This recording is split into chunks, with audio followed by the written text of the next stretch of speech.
بسم اللہ الرحمن الرحیم۔ میں ہوں عنایت اللہ کاشف ایڈوکیٹ اور آپ دیکھ رہے ہیں لیگل انفارمیشن میں خوش آمدید۔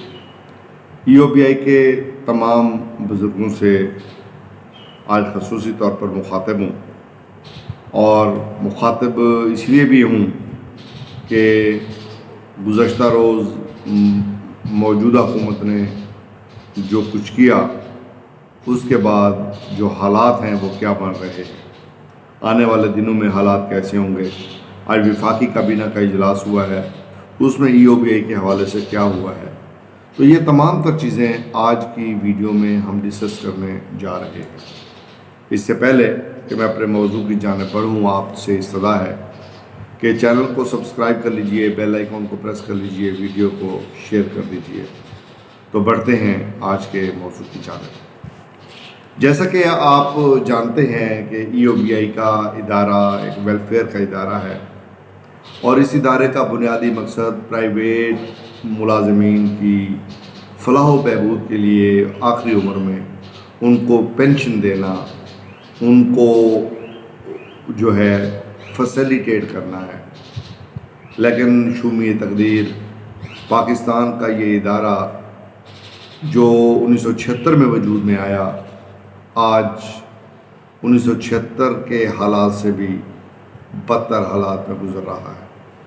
جب اس ادارے کے پاس کوئی کنٹریبیوشن نہیں تھا، اس ادارے کے پاس کوئی پیسے نہیں تھے، یہ ادارہ کنٹریبیوشن لے رہا تھا اور دے کچھ نہیں رہا تھا، اس وقت سے لے کے اب تک اگر ہم ای او بی آئی کا تجزیہ کریں تو یقین کریں کہ ای او بی آئی کے جو حالات ہیں وہ انتہائی دگرگوں، انتہائی قسم پرسی کے ہیں، کیونکہ ای او بی آئی کے اندر جو مافیاز بٹھا دیے گئے، ان مافیاز نے اس ادارے کو اپنا ادارہ نہیں سمجھا، اور نتیجتاً یہ ہوا کہ یہ ادارہ ڈکلائن ہوتا چلا گیا، کمزور ہوتا چلا گیا، زمین بوس ہوتا چلا گیا، اور آج اس کا عالم یہ ہے کہ اس کے کھربوں روپے کی کرپشن ہو جانے کے باوجود بھی اس ادارے کے پاس کھربوں روپے موجود ہیں۔ کھربوں روپے لٹ جانے کے باوجود کئی بلین لٹ گئے، لیکن یہ ادارہ آج بھی امیر ادارہ ہے، غریب ادارہ نہیں ہے۔ لیکن اگر یہ غریب ادارہ ہے تو اس لیے کہ اس کے پاس اپنے کنٹریبیوشن دینے کے لیے جو لوگ ہیں ان کو دینے کے لیے کچھ نہیں ہے۔ امیروں کے لیے اس میں تنخواہیں بھی موجود ہیں، فیول چارجز بھی موجود ہیں، اور مراد بھی موجود ہیں، عیاشیاں بھی موجود ہیں۔ نہیں ہے تو صرف اور صرف ان غریب پینشنرز کے لیے جن کا پیسہ اس ادارے کے اندر پڑا ہوا ہے۔ اور آج سپریم کورٹ آف پاکستان میں ایک رپورٹ پیش ہوئی ہے جس میں یہ کہا گیا ہے کہ کھربوں روپے کا جو ای او بی آئی کا کیس ہے، وہ بھی ایف آئی اے نے رپورٹ یہ داخل کی ہے جس میں یہ کہا ہے کہ ای او بی آئی کی کرپشن کی بابت بھی جناب کیسز زیر سماعت ہیں۔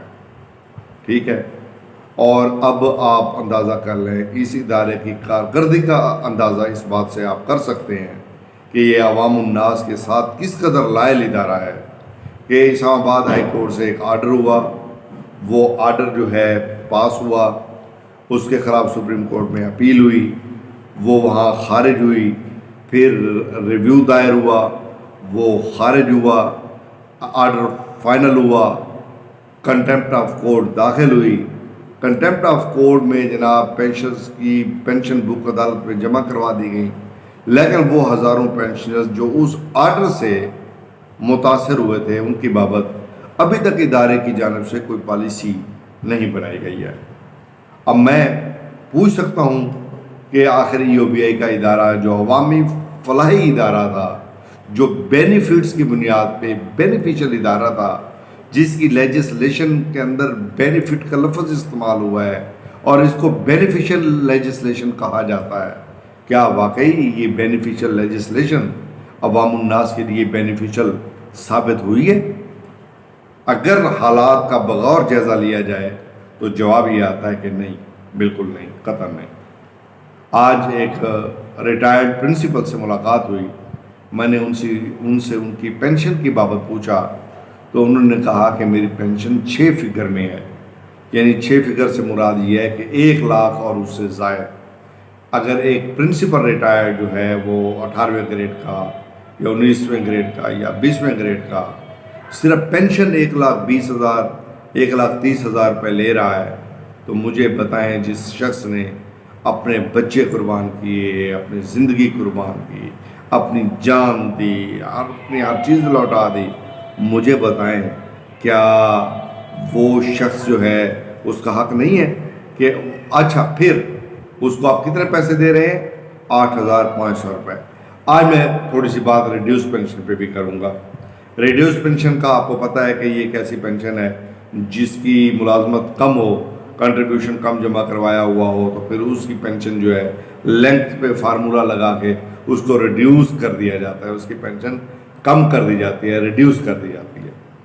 تو جب آپ نے یہ بات طے کر دی ہے کہ کم از کم پینشن جو ہے وہ ہم ادا کریں گے، تو پھر ریڈیوس پینشن کی کیا ضرورت پڑی ہے؟ پھر آپ ریڈیوس پینشن کیوں دے رہے ہیں؟ مجھے ایک بزرگ ہیں، بار بار کال کرتے ہیں، بار بار میسج کرتے ہیں کہ جی ریڈیوس پینشن پہ آپ جو ہے نا ویڈیو بنائیں۔ میں نے اس کا فارمولہ دیکھا، چیزیں دیکھی، بعد ازاں میں نے سوچا کہ یار جب ایک بات طے کر لی گئی ہے کہ 8,500 روپے منیمم پینشن ہوگی، تو پھر وہ 7200 روپے کیوں لے رہے ہیں؟ وہ 6500 روپے کیوں لے رہے ہیں؟ آج بھی ایسے پینشنرز ہیں جو 8,500 روپے سے کم پینشن لے رہے ہیں، ریڈیوس پینشن لے رہے ہیں۔ وہ کیوں لے رہے ہیں؟ تو آخر ان لوگوں کا کیا قصور ہے؟ آخر کوئی قصور بنتا ہے؟ مجھے بتائیں اس بات کا، کوئی جواز بنتا ہے اس بات کا؟ تو میرے بھائی EOBI کا ادارہ جو ہے وہ میں کہہ سکتا ہوں کہ یہ ایک لاوارث ادارہ بن چکا ہے۔